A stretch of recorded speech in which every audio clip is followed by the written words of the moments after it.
LeBron James kamuntikan pang mabulag pero ginawang asintahan itong si Victor Wembanyama. Problemado ang Lakers pag wala si Anthony Davis. Bradley Beal, minamalas. Tinatamaan ata ng malas ang Phoenix Suns mga amigo, lalo na si Bradley Beal. Dahil kanina, kompleto na sana ang Big 3 pero na-injured agad ni Beal ang kanyang ankle sa first quarter pa lamang ng laro. Naipasok niya ang kanyang 3-pointer, yun nga lang bumagsak siya sa paa ni Donte DiVincenzo at tinawagan ng flagrant foul penalty 1. Nakakalungkot lang kay Beal dahil matagal siyang hindi nakapaglaro this season dahil sa kanyang injury sa likod at isang beses pa lamang nakompleto ang Big 3 bago ang larong ito. So pangalawa na sana kaso injured agad itong si Beal. Isa pa si Booker at itong si Kevin Durant ay ilang laro din na hindi nakapaglaro dahil sa injury issue.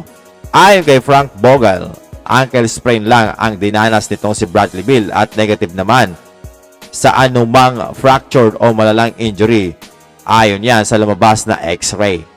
Dagdag pa ni Frank Vogel, parte na ng laro ang naturang injury. Yun nga lang, nakaka-frustrate lalo na dito sa part ni Bradley Beal.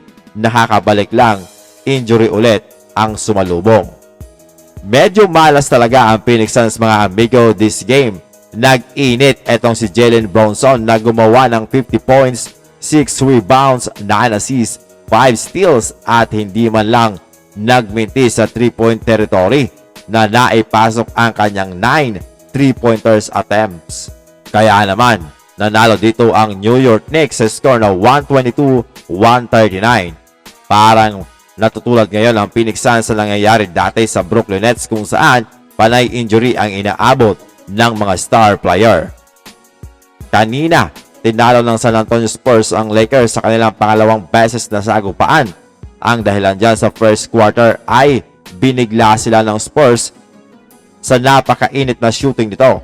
Samantalang napakaalat naman ng Lakers kaya 20 points agad ang naging kalamangan ng Spurs, 42-22 sa pagtatapos ng first quarter.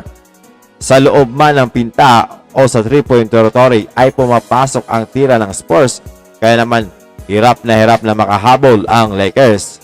Humabol ang Lakers sa second quarter pero hindi nila na-sustain ang energy kaya wala na rin nagawa mga amigo hanggang sa huli.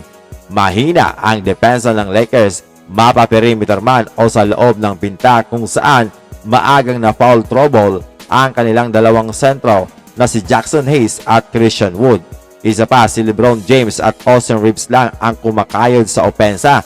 Samantalang ang Spurs, 7 player ang naka-double digit score. Mainit pa si Devin Vassell na gumawa ng career high 36 points, 6 rebounds, 3 assists at 5 3-pointer.